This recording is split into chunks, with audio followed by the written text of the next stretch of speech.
There are moments in life when you look around and wonder, why am I here? Why now? Shouldn't I be somewhere else, doing something greater, living something brighter? Dear soul on the path, if you've ever felt lost, behind, or out of place, know this: you are not alone. And more importantly, you are not wrong. In this video, we will walk together through ancient wisdom, real-life stories from the Buddha himself, and a teaching so quietly powerful, it could transform how you see your entire life. This is not just a video. It is a mirror for your spirit, a lantern in your darkness. Please, I invite you. Watch until the very end. Each word is a seed, each story, a breath of awakening. And when you're ready, leave a comment. Let your voice be part of this temple of thought. And if this teaching touches your heart, subscribe, and return again to this sacred space whenever your soul needs stillness. Now, let us begin. Gently. With presence. With breath. With a quiet understanding that you are exactly where you need to be. 1. I am exactly where I need to be.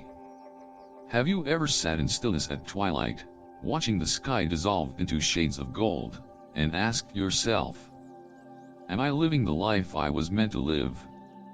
Have you ever felt as if you're walking a path with no signs, no clear destination, only uncertainty and silence? This feeling is not a mistake. It is a sacred moment, an invitation to look deeper. You are not lost. You are not behind. You are not too late. You are exactly where you need to be. Seeing with the eye of meditation. Life is not a straight path, nor a GPS with fixed directions.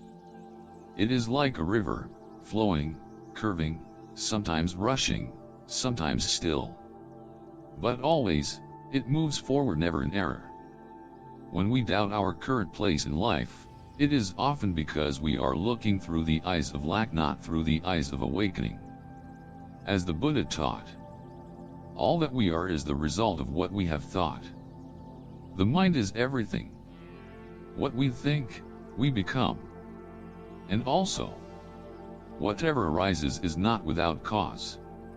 Every moment is the unfolding of countless conditions. Nothing is truly random. You are not where you are by accident. You are here because this moment contains a seed, a lesson, a realization, a part of your becoming. The Buddha's journey, a story of divine mistakes. When Prince Siddhartha left his royal palace, many believed he had gone astray. He abandoned his wealth, his status, his family, and wandered into the unknown. Was that a mistake? He subjected himself to years of extreme austerity, starving, meditating to the brink of death. At one point, even the Buddha-to-be wondered, have I taken the wrong path? And yet, it was only through those years of hardship that he came to realize the truth of the middle way, the path between indulgence and denial. The turning point came not in a moment of grandeur, but in a simple act of kindness. A young village girl named Sujata offered him a bowl of milk rice. That gentle offering awakened him to the truth that would change the world. Had he not endured the extremes, he would not have seen their futility. Had he not gone off path, he would not have found the true path. So I ask you, could it be that your confusion today is the soil of your wisdom tomorrow? Nothing is ever wasted. Perhaps you're in the aftermath of a painful relationship. Perhaps you've lost your job, or your purpose feels clouded. Perhaps you wake up each morning with heaviness, unsure if you are moving forward or standing still. But dear one, hear this. No step is ever wasted. No place is ever wrong if you look with mindful eyes. The present moment, however uncomfortable, is a sacred teacher. Sometimes the darkest cave is where the jewel is hidden. Sometimes the wrong road is the only road that leads you home. And sometimes, what feels like a dead end, is simply a quiet pause before the next turning. Affirming the truth. So when doubt visits your heart, do not resist it. Instead, close your eyes. Take a deep, conscious breath, and whisper gently to your soul, I am not behind. I am not lost. I am exactly where I need to be. This is not an escape. This is a return. A return to stillness, to surrender, to seeing life not as a problem to fix but as a path to walk, one breath at a time.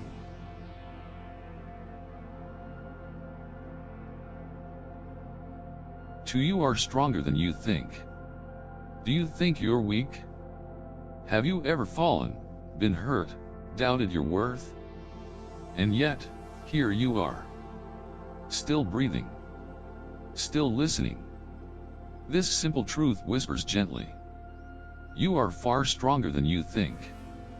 If you do not believe it yet, let us return together to the footsteps of the Buddha. True strength, what is it really? Strength is not the absence of failure. It is the calm rising after you've fallen. It is not the roar of pride, but the quiet endurance of the heart. No one is born strong. The mind, like a sword, is forged through fire, tempered by challenge. And even the Buddha, before his enlightenment, was once a man like us. Troubled, weary, uncertain. Yet within him, the seed of inner strength quietly awaited awakening. Story 1, Renunciation, the bravest act. Once, Prince Siddhartha lived surrounded by pleasure, luxury, love, comfort. He had everything the world admires. And yet, he walked away. He left his palace, his beautiful wife, his newborn son. Not to escape life, but to understand it more deeply. For 6 years, he practiced extreme asceticism in the forest. He ate a single sesame seed a day. His body withered, bones protruded. Still, enlightenment did not come. So, he did something even more courageous. He let go of the wrong path, even after walking so far upon it. Teaching. Real strength is not punishing the body. It is daring to walk alone, daring to turn around when you've gone too far in the wrong direction. It is choosing truth over ego. Story 2, Under the Bodhi Tree, the final test. The night before awakening, Siddhartha sat beneath a Bodhi tree. The demon Mara came to him, not with claws, but with illusions. He sent fear, desire, doubt. Mara whispered, "You are not worthy." He offered power, women, glory. But the Buddha did not move. He simply touched the earth and said, "I bear witness." He did not fight Mara. He understood Mara. And in that understanding, Mara vanished. Teaching. True strength is not resistance. It is clarity. When the mind sees clearly, even fear loses its form. Look deeply into your own life. Perhaps, right now, you too are sitting beneath your own Bodhi tree. Maybe your Mara comes as heartbreak, or harsh words, sleepless nights, loneliness, self-doubt. But pause and reflect. Have you not already survived what you once thought impossible? A painful breakup that shattered your world. The loss of a job that made you feel worthless. Moments of despair so heavy, you thought you'd never stand again. And yet, you are here. Still standing. Still breathing. Say this gently to yourself. I have walked through fire before. I am stronger than I have ever known. Cultivating inner strength. Strength is not a single moment. It is a garden tended each day. Here are 3 gentle ways to nourish it. Sit in stillness. Practice meditation, even 5 minutes a day. In silence, the truth of your strength reveals itself. Keep a journal of resilience. Write down the storms you've survived. Let them remind you, you've made it through. Speak to yourself with kindness. Each morning, say, "Today, I am capable of facing whatever arises. My mind is calm. My heart is steady." The Buddha and you, not so far apart. The Buddha is not a myth, not a god. He was a human, one who hurt, who doubted, who struggled. What made him different was not perfection. It was presence. It was the gentle strength of awakening. The power of knowing who you truly are. That same strength lives quietly inside you. Waiting. Listening. Ready to rise when you remember. I am stronger than I think. 3. Letting go of what you cannot control. Have you ever exhausted yourself trying to change something, only to realize there is nothing more you can do? Have you wondered why, no matter how sincere your efforts, others still misunderstand you, leave you, or life simply unfolds against your wishes? Perhaps, it is time to learn one of the most liberating truths. Let go of what you cannot control. Letting go is liberation. We often believe that control brings safety. That if we just hold tight enough, we can keep things from falling apart. But the truth is, the tighter we hold, the more we suffer.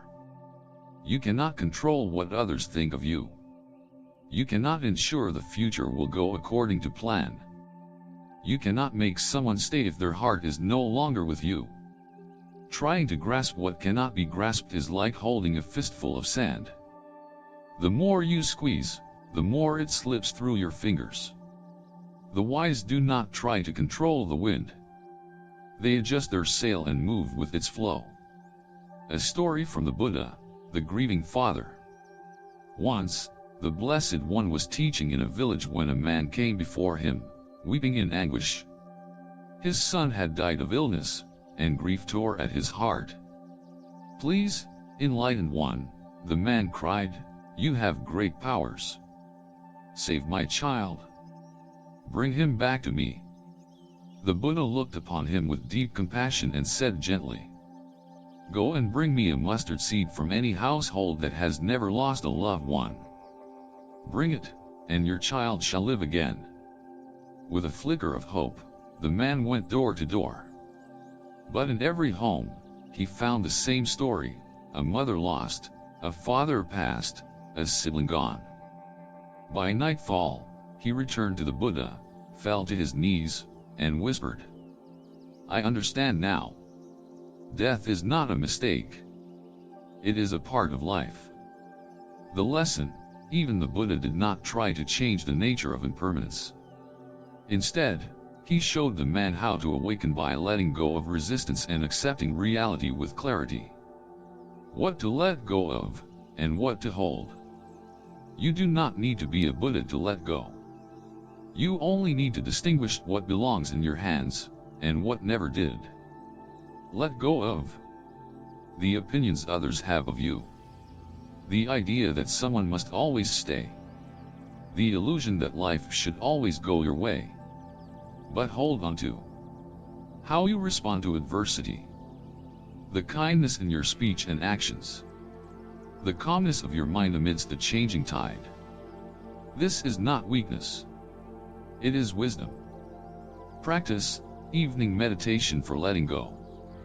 Each night, try this simple practice. Sit in stillness. Close your eyes.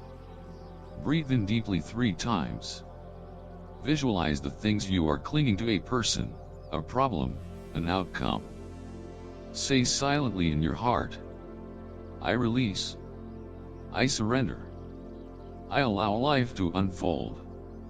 Rest in the spaciousness that remains. This is not escapism. It is trust. Letting go is the greatest strength.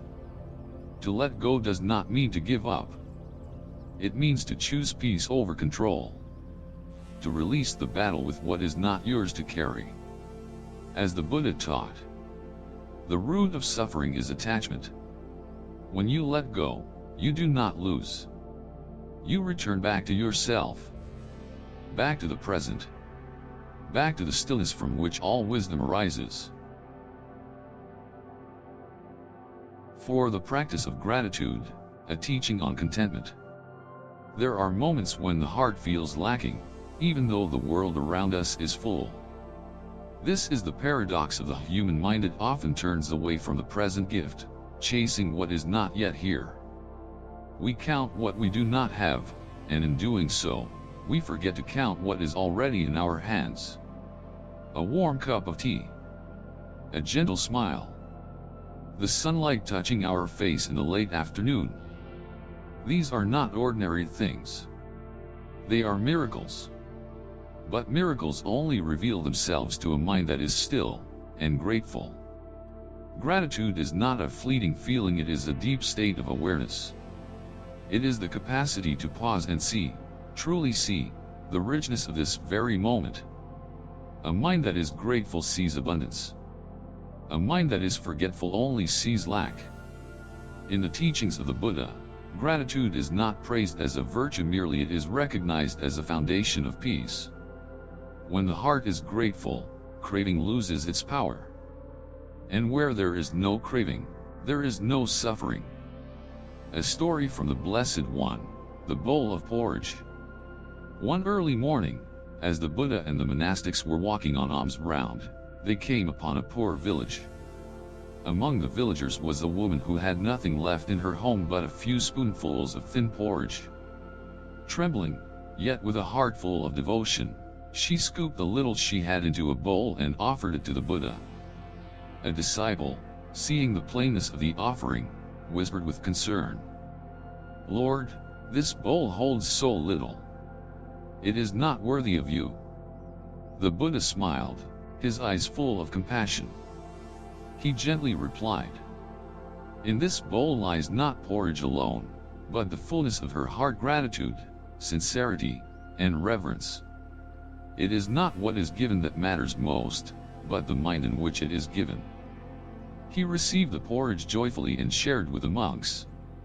True giving flows from a mind that has known contentment. This woman was not poor in spirit.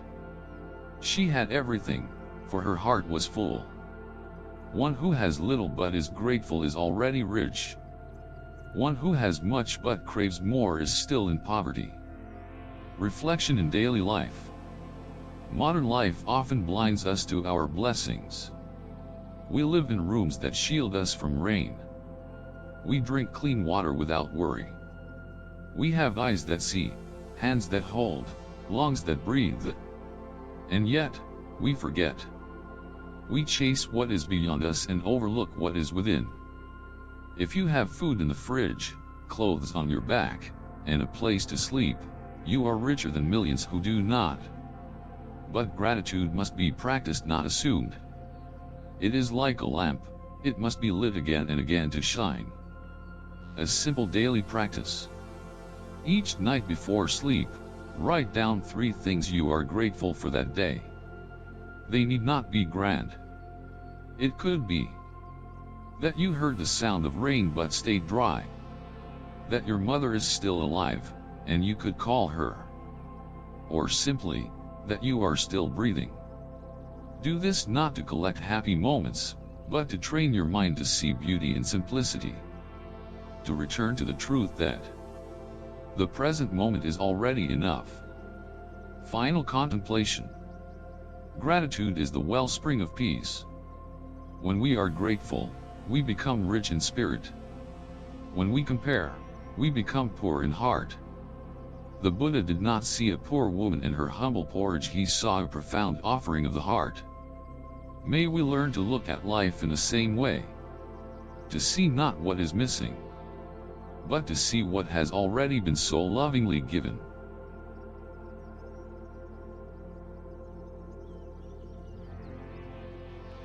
5. You deserve kindness, even from yourself. In this fleeting life, we are often quick to extend compassion toward others, yet so slow to offer the same tenderness to ourselves. We forgive our friends for their mistakes. We comfort a stranger in pain. But when we stumble, falter, or fail, we become our own harshest judge. This is a form of suffering rarely seen but deeply felt. Why must we be kind to ourselves? The Buddha taught that the mind is both the source of suffering and the path to liberation. If our own thoughts become weapons, if we wound ourselves daily with harshness, how can the heart ever be at peace? We may be able to carry the burdens of others with grace. But what of the burden we place upon ourselves? When we cling to guilt, shame, and self-judgment, we are not practicing responsibility, we are practicing self-cruelty. True healing begins not with perfection, but with compassion.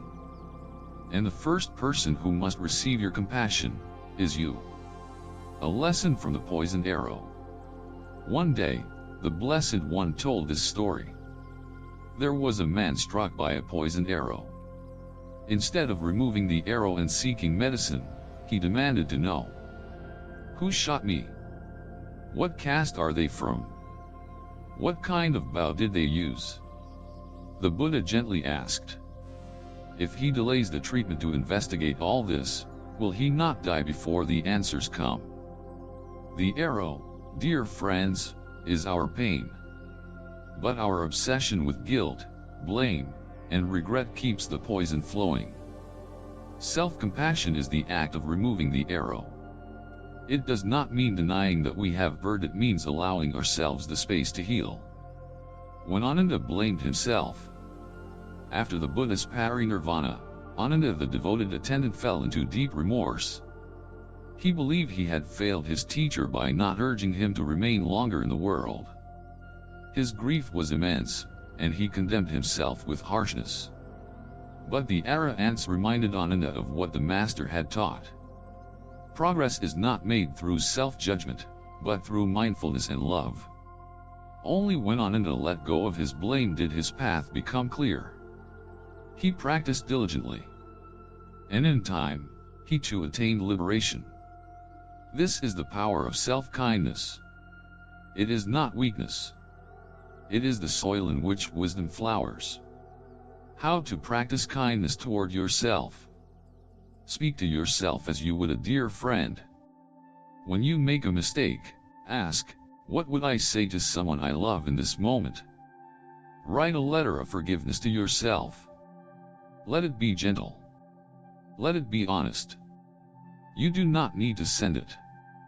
Writing is enough. Each evening, whisper a kind truth before sleep. I am still learning. I am still growing. I deserve patience and love. Let these words become seeds in your heart. With time, they will bloom into resilience. Compassion is not reserved for others. The Buddha did not teach kindness only for the world but for the self within the world. Forgiveness does not erase the past, but it frees us to walk into the future without dragging the chains of self-punishment. You are worthy of healing. You are worthy of love. And the first person to offer you this love must be you. Let us walk gently, dear friend, beginning with the self. 6. Suffering is the greatest teacher. Dear friends on the path, if you are walking through a season of sorrow, if your heart is heavy and the world seems dark, I invite you to pause. You may have asked, "Why me?" You may have wondered, "What have I done to deserve this pain?" But perhaps, what you are facing is not a punishment. It is a lesson. A rare, sacred lesson, sent by the greatest teacher of all, suffering. Let me share with you why suffering is not your enemy. It is, in fact, the very gate through which wisdom enters. Why suffering teaches what comfort cannot. In comfort, we rest. In difficulty, we awaken. When we feel pain, we learn to feel the pain of others. When we fall, we learn humility. When we lose something, we finally understand its value. No one matures in the cradle of convenience. We grow only when life stretches us, painfully, but purposefully. As the Buddha once said, just as a lotus grows from the mud, wisdom rises from the pain of life. The prince who saw suffering, and awakened. Before he became the Buddha, Siddhartha Gautama lived as a royal prince. He had silk robes, golden palaces, and pleasures unending. His father, the king, sheltered him from all signs of suffering. But one day, Siddhartha ventured beyond the palace walls. He saw four sights: an old man, a sick man, a dead body, and finally, a serene ascetic, radiating peace. These encounters shattered his illusion. He realized, even the most luxurious life cannot protect us from aging, illness, and death. Thus began his spiritual quest. Lesson: without seeing suffering, there would have been no search for liberation. Suffering was the Buddha's first teacher. The 6 years of austerity, and the lesson of balance. In the forest, Prince Siddhartha practiced severe austerities for 6 long years. He fasted until his body was nothing but skin and bones. He endured cold, heat, and hunger, yet enlightenment did not come. One day, exhausted, he collapsed near the Narandjara river. A humble village girl named Sujata offered him a bowl of milk rice. Receiving that simple offering, he regained strength. And under the Bodhi tree, nourished by balance and clarity, not extremes, he attained enlightenment. Lesson: pain is not the destination, but the bridge. Without those years of hardship, the tree of wisdom would not have blossomed. Kisagatami and the mustard seeds. One day, a mother named Kisagatama came to the Buddha, weeping. Her only child had died, and she pleaded for a miracle to bring him back. The Buddha said gently, "Bring me a handful of mustard seeds from a home that has never experienced death." She went from door to door. But every family had tasted loss. And finally, she sat down and wept, not just for her child, but for the sorrow of all humanity. And in that moment, she awakened. Lesson: it was not a magic spell that healed her, but the understanding that impermanence is universal. Her suffering opened the door to wisdom. The alchemy of pain, turning sorrow into insight. You see, beloved ones, pain is not here to break you. It is here to shape you. To show you parts of yourself that only darkness can reveal. If you are in pain today, ask not, "Why is this happening to me?" Ask instead, "What is this trying to teach me? Who will I become when I have walked through it?" Every scar is a doorway. Every tear is a cleansing rain. Every loss is a reminder, nothing is ours to keep, and yet, everything is here to teach. Out of difficulties grow miracles. The Buddha. The fire that scorches you is the same fire that purifies gold. Suffering, when embraced with mindfulness, becomes the very soil where compassion grows, where wisdom takes root, and where awakening begins. So if you are hurting, take heart. Perhaps this is not the end of your story, but the beginning of your becoming.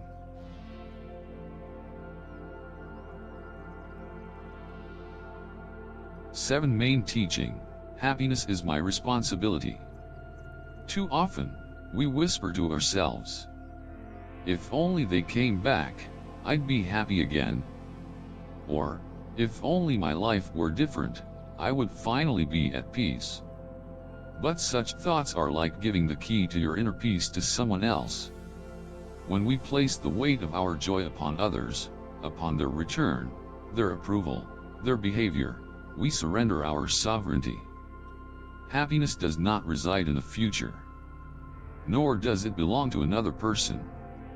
It is a present moment choice, a way of seeing, a decision made silently within. Buddhist story, the angry farmer and the Buddha. There is a story of a farmer, full of anger, who once approached the Blessed One. This man, frustrated by the changes in his village, how people now left their fields to hear the Dharma, accused the Buddha of disturbing their lives. He shouted, insulted, demanded the Buddha take responsibility for his suffering. Yet the Buddha remained still, his eyes soft, his presence undisturbed. When the man was finished, the Buddha calmly asked, "If someone offers you a gift, but you do not accept it, to whom does the gift belong?" The man replied, "To the giver, of course." The Buddha smiled gently. "Just so. I do not accept your anger, therefore it remains with you. I choose peace. I choose to remain free from your emotions." Reflection on the story. The Buddha teaches us this. We are not obligated to carry the emotions that others hand to us. Their words, their moods, their behavior, these are not ours to own. We can observe, understand, and let go. The inner stillness is ours to protect. To expect others to make us happy is like building a house on shifting sand. True happiness is not reaction, it is creation. There is another tale. A wealthy devotee once offered the Buddha a golden alms bowl, encrusted with gems. The crowd watched, expecting the Buddha to accept it with joy. But he gently declined. When asked why, the Buddha said, "This bowl is indeed precious, but if I accept it out of desire, it will disturb the stillness in me. I already have enough." And so, he returned the bowl, not out of rejection, but out of contentment. Happiness does not come from having more. It arises from wanting less. From seeing that what we already have is already enough. If we do not feel grateful now, we will not feel grateful later.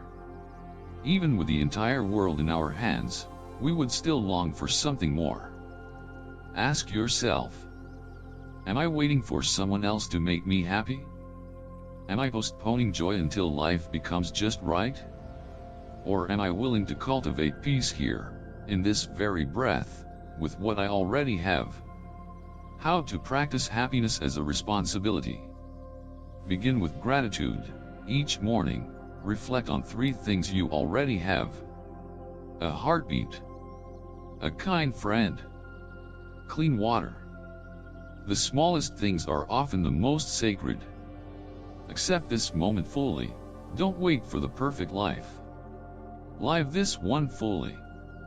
The lotus blooms in the mud, not in perfect water. Ask inward, not outward. Instead of, "Why isn't life giving me more?" ask, "How can I serve this moment with peace?" Happiness is not a prize given by the world. It is a quiet flame we tend from within. Like the Buddha, unshaken by praise or blame.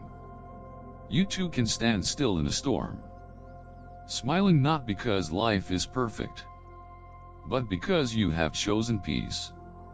And that is the true freedom. Dear friend, if you have made it this far, then perhaps a part of you has already begun to awaken to the deep truth that nothing in your life is wasted. That even this moment, right now, is sacred. The Buddha walked a winding path, from palace to forest, from indulgence to hunger, from doubt to awakening. And just like him, every twist and turn in your journey is carving you, shaping you, into who you are meant to become. Do not rush. Do not compare. Do not curse the detour. Instead, as the Buddha taught, your work is to discover your world, and then, with all your heart, give yourself to it. If this message has brought even a flicker of light into your heart, I invite you to share your reflection in the comments. Let this not be a one-way path, but a circle of shared wisdom. And if you feel called, subscribe to this channel. Not for me, but for the part of you that knows. The journey inward is the most important one you'll ever take. Until next time, walk gently, breathe deeply, trust completely, and remember, you are not behind. You are not lost. You are exactly where you need to be.